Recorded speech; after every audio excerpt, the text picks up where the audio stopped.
할렐루야. 오늘 드릴 설교의 제목은 무엇을 믿는가를 넘어 어떻게 살아갈 것인가 입니다. 본문은 야고보서 2장 14절로 17절의 말씀입니다. 내 형제들아, 만일 사람이 믿음이 있노라 하고 행함이 없으면 무슨 유익이 있으리요? 그 믿음이 능히 자기를 구원하겠느냐? 만일 형제나 자매가 헐벗고 일용할 양식이 없는데 너희 중에 누구든지 그에게 이르되 평안히 가라, 덥게 하라, 배부르게 하라 하며 그 몸에 쓸 것을 주지 아니하면 무슨 유익이 있으리요? 이와 같이 행함이 없는 믿음은 그 자체가 죽은 것이라. 아멘. 사랑하는 성도 여러분, 오늘날 한국교회는 중요한 전환점 앞에 서 있는 것 같습니다. 한때 한국교회는 세계가 놀랄 정도의 폭발적인 성장을 이루어왔죠. 수많은 교회가 전국 각지에 세워졌고 새벽 기도와 부흥회, 선교와 전도운동은 우리나라 경제와 사회의 발전에 분명 엄청난 영향을 끼친 것이 사실입니다. 사람들은 교회를 희망의 공동체로 바라보았고 교회는 가난과 절망 속에 있던 이들에게 위로와 용기 그리고 빛이 되어주기에 충분했었습니다. 그러나 오늘날의 현실은 어떻습니까? 교회는 그 숫자는 많아졌지만 교회를 향한 신뢰는 줄어들고 있습니다. 예배당은 규모가 커졌지만 세상은 교회를 향해 점점 더 냉소적인 시선을 보내고 교회 안의 사람들이 교회 밖으로 발걸음을 옮기고 있습니다. 왜 이런 일들이 벌어졌습니까? 그 이유 가운데 하나는 한국 교회가 오랫동안 무엇을 믿는가라는 질문에는 집중하여 왔지만 그 믿음대로 어떻게 살아야 하는가라는 질문에는 상대적으로 등한시 하지는 않았을까요? 물론 무엇을 믿느냐는 매우 중요한 것입니다. 그래서 우리는 지난 5주간 칼빈주의, 칼비니즘의 5대 교리를 살펴보지 않았습니까? 기독교는 진리의 신앙입니다. 우리는 예수 그리스도의 십자가와 부활을 믿습니다. 삼위일체 하나님을 믿고 은혜로 구원받는 복된 말씀을 믿습니다. 이 진리들은 결코 포기할 수 없는 기독교 신앙의 핵심입니다. 그러나 성경은 단순히 올바른 교리를 아는 것만으로 충분하다고 가르치지는 않습니다. 오늘 본문인 17절은 그 점에 대해 분명하게 선언합니다. 행함이 없는 믿음은 그 자체가 죽은 것이라고 말이죠. 이 말씀은 또한 충격적입니다. 왜냐하면 우리는 종종 믿음을 단지 신념이나 고백 정도로 여길 때가 있기 때문입니다. 그러나 성경은 믿음이 삶으로 나타나지 않는다면 그것은 죽은 것이라고 말합니다.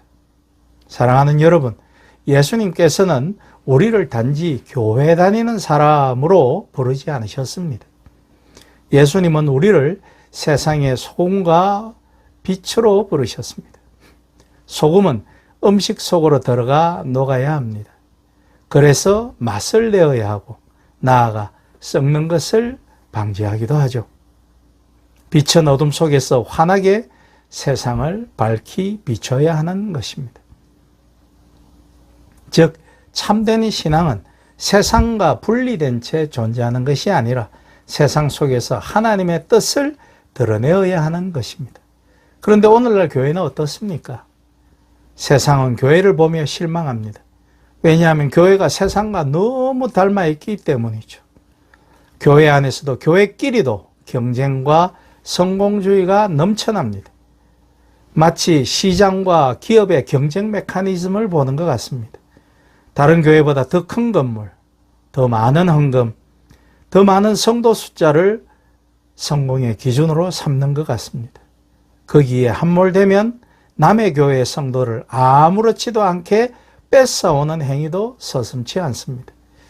이쯤 되면 복음은 상품처럼 소비의 대상이 되었으며 신앙은 자기 성공을 위한 도구처럼 변질되어 가고 있는 것이라 보아집니다.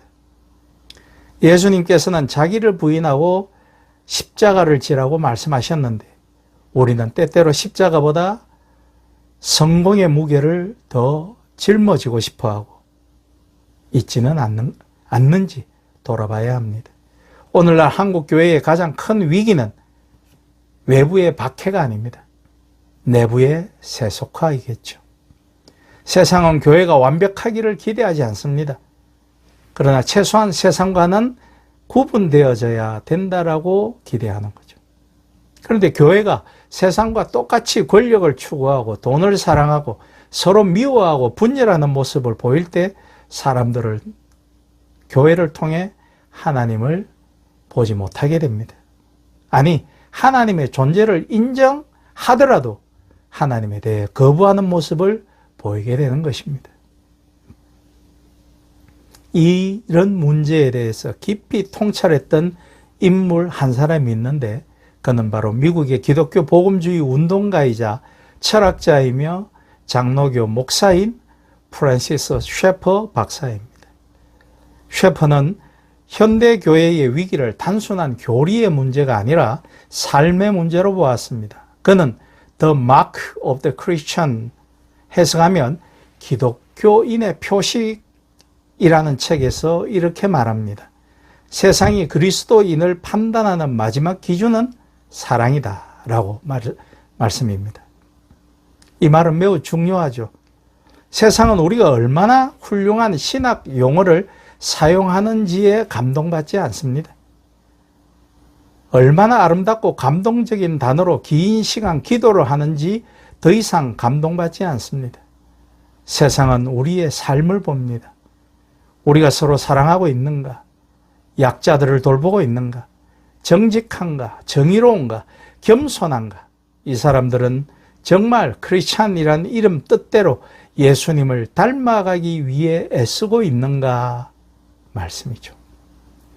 바로 이것을 통해 세상은 하나님의 존재를 먼저 판단합니다. 초대교회가 세상을 변화시킬 수 있었던 이유는 단순히 교리가 우수했기 때문이 아닙니다. 그때 교리는 사실 정립조차 되지 않았을 때입니다. 그들은 실제로 다른 삶을 살았기 때문이죠. 로마 제국은 힘과 폭력의 문명이었습니다. 강한 자가 약한 자를 지배했고 인간의 가치는 계급에 따라 다른 대우를 받았습니다. 그러나 그리스도인들은 달랐죠. 그들은 버려진 과들을 기꺼이 거두었습니다. 병든 자들을 돌보았고 배우지 못한 자들을 위해 가르침을 베풀었습니다. 그리고 그들은 원수를 위해 기도했습니다. 심지어 자신들을 죽이고 핍박하는 사람들을 위해서도 사랑을 실천했습니다. 그래서 세상은 그들의 삶을 보며 놀랐습니다. 도대체 왜 저들은 저렇게 살 수 있는가? 바로 그것이 복음의 능력이었습니다. 오늘날 교회는 너무 많은 말을 하고 있습니다. 하지만 세상은 점점 더 말이 아니라 삶에 집중하고 있습니다. 프란시스 셰퍼는 The Great Evangelical Disaster, 복음주의의 거대한 재앙이라는 책에서 복음주의 교회가 세상과 타협하며 점점 복음의 본질을 잃어가고 있다고 경고합니다. 그는 정통교리를 가지고 있으면서도 실제 삶 속에서는 세속주의와 전혀 다를 바 없이 살아가는 교회의 모습을 비판하였습니다. 사랑하는 여러분, 오늘날 한국 교회에도 필요한 것은 자본주의적 교회 성장 전략이 아닙니다. 더 화려한 교회적 프로그램도 아니겠죠. 우리에게 필요한 것은 예수를 닮아가는 삶입니다. 예수님은 권력을 추구하지 않았습니다. 오히려 가장 낮은 자리로 내려가셨습니다. 예수님은 사람들 위해 군림하려 하지 않으셨습니다. 오히려 제자들의 발을 씻기우셨죠. 예수님은 부와 성공을 우리에게 약속하지 않으셨습니다. 오히려 십자가의 길을 걸으라고 말씀하십니다. 그런데 오늘날 우리는 너무 자주 예수님의 길이 아니라 세상의 성공 방식을 교회 안으로 자꾸만 끌어들이려 하고 있습니다. 큰 교회가 성공한 교회이고 부유한 교회가 축복받은 교회이며 영향력이 큰 교회가 하나님께 인정받는 교회라고 착각할 때가 있습니다. 그러나 성경은 전혀 다른 기준을 제시합니다. 로마서 12장 2절은 말씀하고 있습니다. 이 세대를 본받지 말고 오직 마음을 새롭게 함으로 변화를 받아라고 말씀이죠. 교회는 세상을 따라가는 공동체가 아니라 세상을 변화시키는 공동체여야 합니다. 그러므로 교회는 세상의 가치관과 달라야 합니다. 세상은 경쟁하지만 교회는 사랑해야 합니다. 세상은 소유하려 들지만 교회는 나누어야 합니다. 세상은 높아지려 하지만 교회는 낮아져야 합니다. 예수님께서는 말씀하셨습니다. 너희 중에 큰 자는 섬기는 자가 되어야 하리라. 교회의 본질은 지배가 아니라 섬김인 것이죠. 사랑하는 성도 여러분, 이제 한국교회는 질문을 바꾸어야 할 때입니다. 당신은 무엇을 믿습니까? 라는 질문에서 나아가 당신은 어떻게 살아가고 있습니까? 라는 질문으로 말씀입니다. 신앙은 단지 주일에 예배 참석하는 것이 아닙니다. 신앙은 삶 전체입니다. 직장에서 정직하게 행동하는 것, 가난한 이웃을 외면하지 않는 것, 혐오와 정오 대신 사랑과 화해를 선택하는 것, 약자를 보호하는 것, 탐욕을 거부하는 것, 정의와 진실을 붙드는 것, 바로 그것이 그리스도인의 삶일 것입니다. 예수님께서 마태복음 5장 16절에서 이렇게 말씀하셨죠. 너희 빛이 사람 앞에 비치게 하여 그들로 너희 착한 행실을 보고 하늘 아버지께 영광을 돌리게 하라.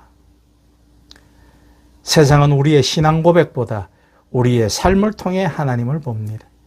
그러므로 우리는 단지 예수를 믿는 사람이 되어서는 안 됩니다. 우리는 예수처럼 살아가는 사람이 되어야 합니다. 그리스도인의 가장 강력한 전도는 말이 아니라 삶일 것입니다. 사람들은 논쟁으로 변화되지 않습니다. 그러나 진실한 사랑과 희생, 정직과 섬김을 통해 마음의 문이 열리는 것입니다.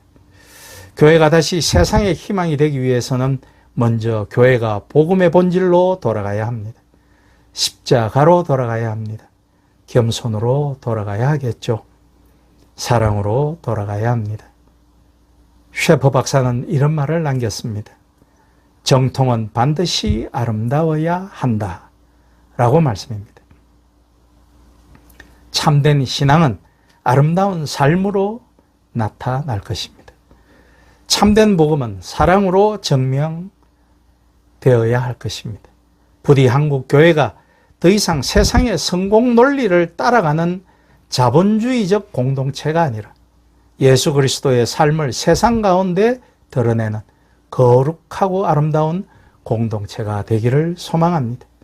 그리고 우리 모두가 단지 교회 안에서만 신앙인이 아니라 세상 속에서도 예수님의 제자로 살아가는 참된 그리스도인이 되어가기를 우리 주 예수 그리스도의 이름으로 축복하며 부탁드립니다. 아멘.